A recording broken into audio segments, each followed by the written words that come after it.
মোৰ সমষ্টিতটো এটাও মিয়া নাই, আপোনাৰ সমষ্টিতে মিয়া আছে। মই মুখ্যমন্ত্ৰীক সেইকাৰণে চেলেঞ্জ কৰিছোঁ, আপোনাৰ যদি দম আছে এবাৰ কৈ চাওক, আপোনাৰ গাড়ী ৰখাব যদি পাৰে আপুনি এবাৰ কৈ চাওক যে 71 চনৰ 24 মাৰ্চৰ পাছত ৰখা সকলো বিদেশীক অসমৰ পৰা খেদিম বুলি আপুনি এবাৰ কৈ চাওকচোন চাওঁ। এইবাৰ দেখিলে যে আজমল গ'ল, আজমলক খতম কৰি দিলোঁ আপুনি জানে।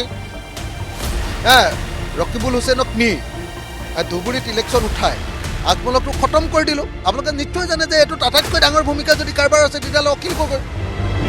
মুখ্যমন্ত্ৰীয়ে কথাটো হ'ল যে শিৱসাগৰলৈ যিহেতু আহিছে মোৰ বিৰুদ্ধে বদনাম গাই নগ'লেতো তেওঁ টোপনি নধৰে ন, মোৰ বিৰুদ্ধে মই তেওঁক বিধানসভাত যে কেনেকুৱা ফালি দিম। অসমৰ মুখ্যমন্ত্ৰী বিজেপি চৰকাৰক অনবৰতে ৰঙা চকু দেখুৱাই থকা মানুহটো মই অখিল গগৈ। অসম বিধানসভাত তেওঁ যিমানবিলাক 2 নম্বৰী বিধেয়ক আনিছে চব 2 নম্বৰী বিধেয়কবিলাকত আটাইতকৈ বেছিকৈ ডিষ্টাৰ্ব দিয়া মানুহটো মই ন। আৰু গোটেই আমগুৰি মানুহবিলাকে মোক ইয়াতে MLA বনাম বুলি ভাবি আশা প্ৰকাশ কৰি ৰৈ আছে। মই মুখ্যমন্ত্ৰীক সদায় মাতি আছোঁ যে শিৱসাগৰলৈ আহক, শিৱসাগৰত আহি অখিল গগৈৰ লগত যুঁজ দিয়ক, তেতিয়াহে আপুনি খিলঞ্জীয়া নে মই খিলঞ্জীয়া তেতিয়া আপুনি গম পাব।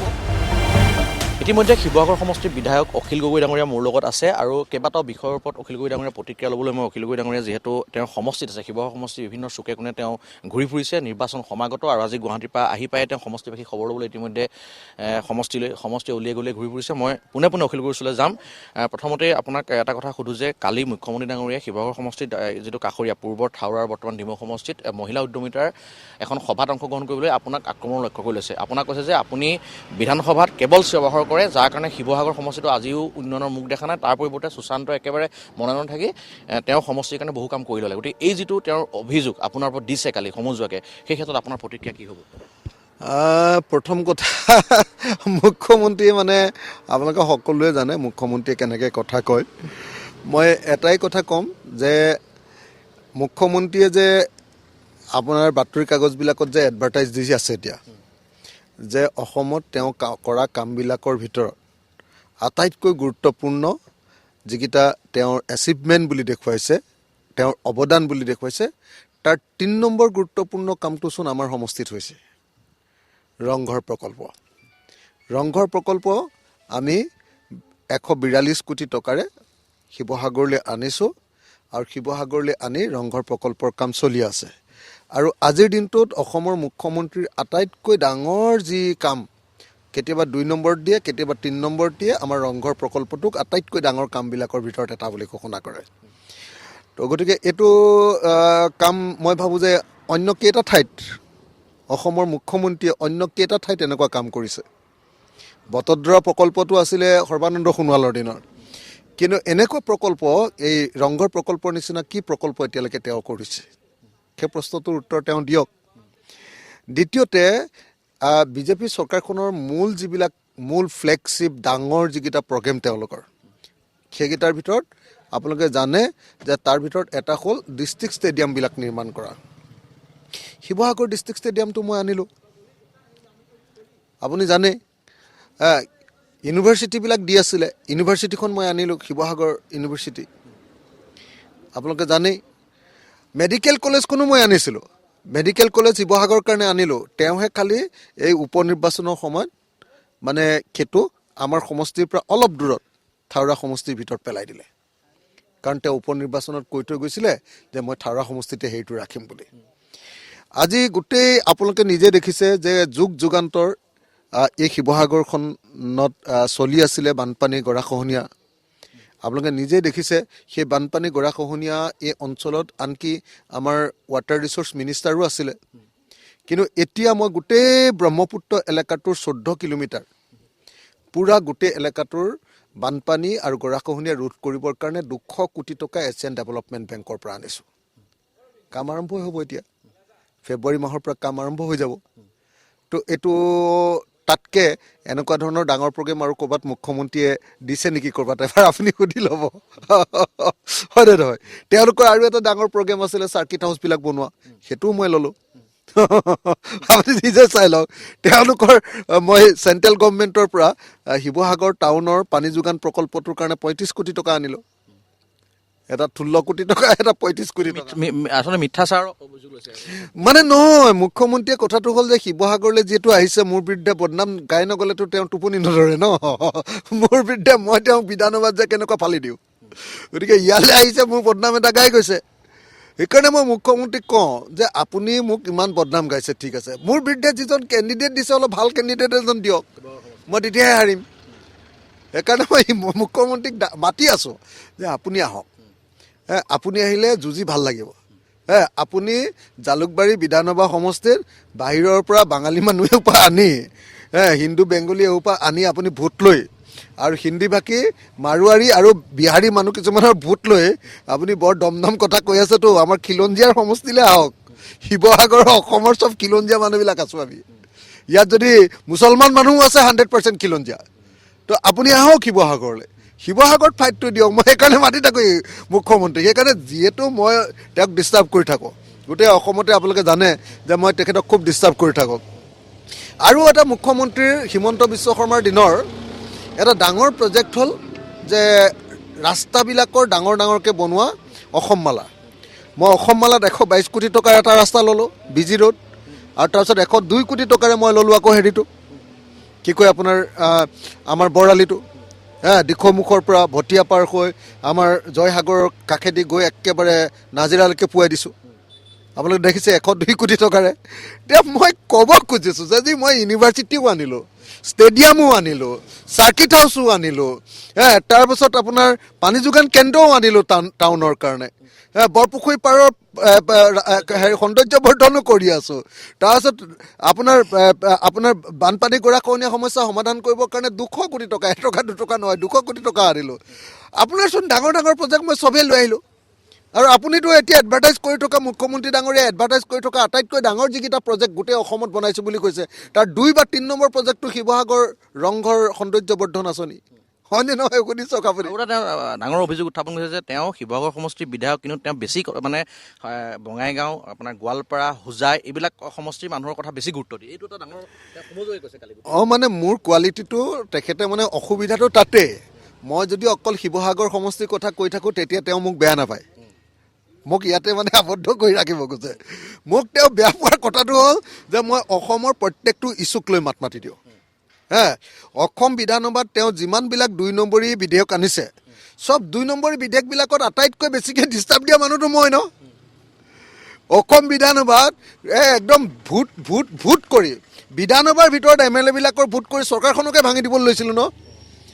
অসমৰ প্ৰত্যেকটো ইছ্যুৰ ওপৰত অসমৰ মুখ্যমন্ত্ৰী বিজেপি চৰকাৰক অনবৰতে ৰঙা চকু দেখুৱাই থকা মানুহটো মই অখিল গগৈ।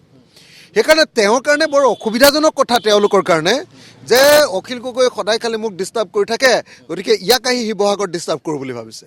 মই সেইকাৰণে মুখ্যমন্ত্ৰীক কৈ আছোঁ, বোলে আপুনি মোক হৰুৱাবৰ কাৰণে যিজন মানুহ দিছে, অসমৰ আটাইতকৈ বেছি মানুহ মৰা মানুহটোক দিছে, সেইটো মানুহক কোনে ভোট দিব? তাতকৈ আপুনি এটা কাম কৰক না, মই কৈছোঁ মুখ্যমন্ত্ৰী যে আপুনি আহক। অসমৰ আপুনি ইমান খিলঞ্জীয়াৰ কথা কৈ থাকে, খিলঞ্জীয়া অসমৰ খিলঞ্জীয়া সমষ্টি বুলি আটাইতকৈ 1 নম্বৰত নাম ক'বলৈ হ'লে শিৱসাগৰ, হয়নে নহয় কওক? তো শিৱসাগৰখনত একদম আহোমৰ ৰাজধানী গোটেইবিলাক চাওকচোন আপুনি, হয়নে নহয় কওক? একদম, গতিকে মই শিৱসাগৰলৈ তেখেতক মই সদায় মাতি থাকোঁ মুখ্যমন্ত্ৰীক। মই মুখ্যমন্ত্ৰীক সদায় মাতি আছোঁ যে শিৱসাগৰলৈ আহক, শিৱসাগৰত আহি অখিল গগৈৰ লগত যুঁজ দিয়ক, তেতিয়াহে আপুনি খিলঞ্জীয়া নে মই খিলঞ্জীয়া তেতিয়া আপুনি গম পাব। একদম থিয় যিদিনা হৰুৱাই দিম আপোনাক। আপুনি এতিয়া বিহাৰী মানুহৰ ভোট লৈ, মাৰোৱাৰী মানুহৰ ভোট লৈ, বাঙালী মানুহ, হিন্দু বাঙালী মানুহৰ ভোট লৈ, আৰু আপোনাৰ সমষ্টিত, মোৰ সমষ্টিততো এটাও মিয়া নাই, আপোনাৰ সমষ্টিতহে মিয়া আছে। আপুনি এইবিলাক ভোট লৈ মোক আকৌ আপুনি দম দিবলৈ আহে। সেইকাৰণে অসমৰ মুখ্যমন্ত্ৰীক মই মাতি আছোঁ যে আহক, শিৱসাগৰ যুঁজখন দিয়ক, শিৱসাগৰীয়া মানুহ কি বস্তু তেতিয়া গম পাব। এনেই মোকতো জেইলৰ পৰা জিকাই দিয়া নাই নহয় শিৱসাগৰে। এতিয়াতো আৰু ভাল হ'ল যে গোটেই আমগুৰিখন পৰি গ'ল, আমগুৰিৰ লগতে মোৰ ঘৰটো, জাঁজি নদীখনৰ সিফালে মোৰ ঘৰটো, জাঁজি নদী এফালে আমগুৰিখন, আৰু গোটেই আমগুৰি মানুহবিলাকে মোক ইয়াতে MLA বনাম বুলি ভাবি আশা প্ৰকাশ কৰি ৰৈ আছে যে ইমান দিন আমি ভাল MLA বনাব পৰা নাই, এইবাৰ ভালকৈ MLA এজন বনাম বুলি। তাৰপিছত এতিয়া সেইকাৰণে মই হিমন্ত বিশ্ব শৰ্মাক মাতি আছোঁ, আপুনি আহক, আপোনাৰ কেৰিয়াৰটো ইয়াতে শেষ কৰি দিম মই বুলি। আৰু এটা কথা সুধো, নিৰ্বাচনৰ দিন যিমানে চমু চাপি আহিছে কিন্তু মুখ্যমন্ত্ৰীয়ে মিয়াৰ যিটো ইছ্যু সেইটো সাংঘাতিক ধৰণে তেওঁ প্ৰতিখন সভাতে যদি যায় তেওঁ মিয়া টাৰ্গেট কৰি লৈছে। কালিও মিয়াৰ কথা কৈছে যে মই যিমান দিনলৈকে থাকিম মই মিয়াক ডিষ্টাৰ্ব কৰি দিম। এছাও যিখন নটিছ ছাৰ্ভৰ এটা প্ৰসংগ চলিছে, এই সম্পৰ্কটোত আপুনি কি কয়? মুখ্যমন্ত্ৰী এজন হৈ তেনেধৰণৰ যি বক্তব্য সেই বক্তব্য কিমান দূৰ গ্ৰহণ? আপুনি দেখিছে যে বিজেপিয়ে প্ৰথমবাৰ জিকিলে শৰাইঘাটৰ শেষ ৰণ কৰিম বুলি কয়। শৰাইঘাটৰ শেষ ৰণ মানে তেওঁ মোগলৰ বিৰুদ্ধে যুদ্ধ কৰিম বুলি কৈ বিজেপিয়ে প্ৰথমবাৰ 16 চনত জিকিলে, হয়নে? তেওঁলোকৰ শৰাইঘাটৰ শেষ ৰণ মানে কি? সেইবাৰে বিদেশী সমস্যাৰ শেষ হ'ব লাগিছিলে। তেওঁলোকে শৰাইঘাটৰ শেষ ৰণ কৰিলে কিন্তু অসমত বিদেশী থাকি গ'ল। তাৰপিছত এইবাৰ 2 নম্বৰ তেওঁ আজমলৰ বিৰুদ্ধে লাগিলে, ক'লে যে আজমলে শাসন ক্ষমতা দখল কৰিব, গতিকে জাতি মাটি ভেটি যদি ৰক্ষা কৰিব লাগে এইবাৰ বিজেপিক ভোট দিয়ক। দ্বিতীয়বাৰ এবাৰো ভোট দিলে। 10 বছৰ হৈ গ'ল। 10 বছৰ যোৱাৰ পাছত তেওঁ বিদেশী খেদিম বুলি কৈ আমাৰ শাসনৰ ক্ষমতা লৈ তেওঁ 1676 জনহে অকল বিদেশী খেদিব পাৰিলে। যোৱাবাৰ মই বিধানসভাত প্ৰশ্ন সুধিছিলোঁ যে এতিয়ালৈকে বিজেপি চৰকাৰ দিনত কিমান বিদেশী খেদা হ'ল? তেওঁলোকে উত্তৰ দিছে যে 2খন চৰকাৰ দিনত এতিয়ালৈকে সৰ্বমুঠ 1676 জন মানুহকে বিদেশী খেদা কৈছে। তাতকৈ হিতেশ্বৰ শইকীয়া চৰকাৰ দিনত বেছি খেদিছিলে, তাতকৈ তৰুণ গগৈ চৰকাৰ দিনত বেছি খেদিছিলে, তাতকৈ প্ৰফুল্ল মহন্ত চৰকাৰৰ দিনত বেছিকৈ বিদেশী খেদিছিলে। বিদেশী খেদাৰ ক্ষেত্ৰত এই চৰকাৰখন সম্পূৰ্ণৰূপে বিফল। আজিৰ দিনটোতো আপোনালোকে নিজে খবৰ লওক, আজিৰ দিনটোতো অসমৰ ধুবুৰী হাতচিঙিমাৰিলৈ যাওক, আপুনি দক্ষিণ শালমৰা জিলালৈ যাওক, তাত এতিয়াও বিদেশীবিলাক ডাইৰেক্টলি বাংলাদেশৰ পৰা মানুহ আহিব পৰাকৈ পূৰা মানে আপোনাৰ হেৰিখন কাটাতাৰ বেৰখন নাই। মইতো মাজে মাজে গৈছোঁ, চাই আহোঁ। আকৌ বৰাকৰ কৰিমগঞ্জত আপুনি এতিয়াও যাওক যে এতিয়াও তাতে দুবাং বাং হৈ আছে আমাৰ সীমান্ত। ভাৰত পাকিস্তানৰ সীমান্তটো চাওকচোন কেনেকুৱা, কিন্তু আমাৰ ভাৰত বাংলাদেশৰ সীমান্তটো চাওক। যধে মধে মানুহ আহিব পাৰে। তুমি ইমান বিদেশীৰ কথা ক'লা, এতিয়ালৈকে তুমি কাটাতাৰৰ বেৰকেইডাল দি শেষ কৰিব নোৱাৰিলা। তুমি ইমান বিদেশীৰ কথা ক'লা, বিদেশী চিনাক্তকৰণ কৰি দিলে NRCয়ে যে অসমত 19 লাখ বিদেশী আছে, সেইকেইটা এটাও খেদিব নোৱাৰিলা। তুমি NRCখন কেলৈ লুকুৱাই ৰাখিছা? NRCখনটো ধৰিব পাৰিলেতো 19 লাখ বিদেশী গ'লহেঁতেন অসমৰ পৰা এতিয়ালৈকে, নহয় জানো? সেইটো নকৰে। য'ত বিদেশী চিনাক্তকৰণ কৰি দিছে সেই NRCখনক গ্ৰহণ নকৰে। কেলে? হিন্দু বাংলাদেশীবিলাকক বচাই দিব লাগে। সেই মানুহজনে আকৌ যদি কৈ থাকে বিদেশী বিদেশী মিয়া মিয়া, আমি কিয় শুনি থাকিম কওক? মোৰ কথাটো স্পষ্ট।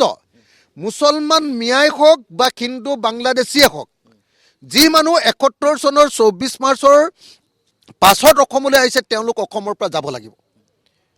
মই মুখ্যমন্ত্ৰীক সেইকাৰণে চেলেঞ্জ কৰিছোঁ, আপোনাৰ যদি দম আছে এবাৰ কৈ চাওক, আপোনাৰ গাড়ী ৰখাব যদি পাৰে আপুনি এবাৰ কৈ চাওক যে 71 চনৰ 24 মাৰ্চৰ পাছত ৰখা সকলো বিদেশীক অসমৰ পৰা খেদিম বুলি আপুনি এবাৰ কৈ চাওকচোন, চাওঁ।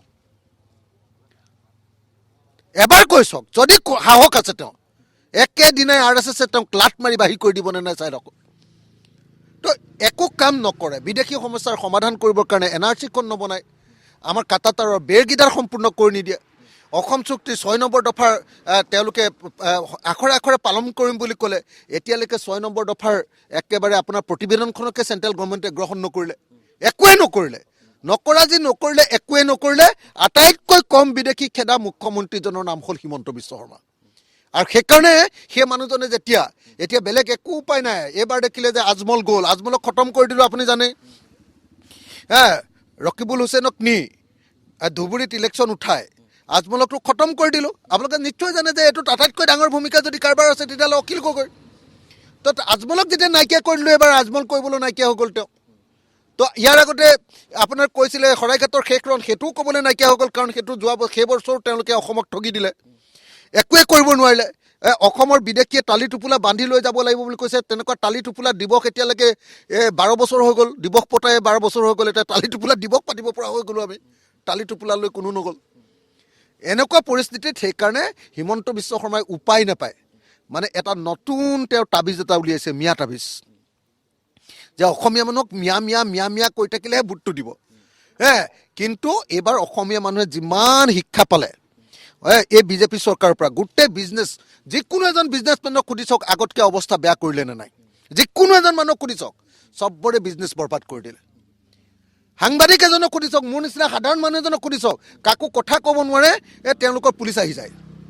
এবাৰ সুধি চাওক, আপোনালোকে যিকোনো ঠাইত সুধি চাওক যে এটা ডিম, মুৰ্গীৰ ডিম যিটো 3 টকাত কিনি খাইছিলোঁ সেইটো 10 টকা হ'ল ভাই তোমালোকৰ দিনত নিমখ কিনি খাইছিলোঁ 3 টকাত তোমালোকে এতিয়া 35 টকা দাম কৰিলা নিমখৰ ভাই আপোনালোকে নিজে চাওক গেছ চিলিণ্ডাৰ যিটো গেছ চিলিণ্ডাৰৰ দাম 414 টকা আছিলে সেইটো তোমালোকে 1152 টকা কৰিলা সেইবিলাক কথা ওলাই বুলি অকল এটাই ডায়লগ মাৰি থাকে মিয়া মিয়া মিয়া মিয়া মিয়া সেইকাৰণে মই উল্টাই ধৰোঁ কাৰণে মোলে ভয় কৰে আৰু ভয় কৰে কাৰণে শিৱসাগৰত আহি মোৰ এটা বদনাম খুলিব খুজিছিলে আৰু মই সেইকাৰণে চেলেঞ্জ কৰিছোঁ মুখ্যমন্ত্ৰীক মই সদায় খোলা খুলিকৈ আজিকালি কওঁ মই ইমান কেয়াৰ কৰি নাথাকোঁ একদম ডাইৰেক্ট কওঁ মই বোলো আপোনাৰ ইমান দম আছে যদি উজনি অসমলৈ আহকহে আপুনি বাংলাদেশীৰ ভোট লৈ আপুনি মাৰোৱাৰীৰ ভোট লৈ বঙালীৰ ভোট লৈ আপুনি বিহাৰীৰ ভোট লৈ মোৰ আগত দাদাগিৰি কৰিবলৈ আহিছে বিজেপি প্ৰসংগটো ইতিমধ্যে তেখেতে ক'লে আৰু কালি মুখ্যমন্ত্ৰীক তেওঁৰ যিটো অখিল গগৈক লৈ তেওঁৰ মন্তব্য কৰিছিল সেই মন্তব্য ইতিমধ্যে প্ৰতিক্ৰিয়া দিলে বিজেপি বিষয়ৰ পিছত মই এবাৰ আপোনালোকৰ বিৰোধী ঐক্যলৈ আহোঁ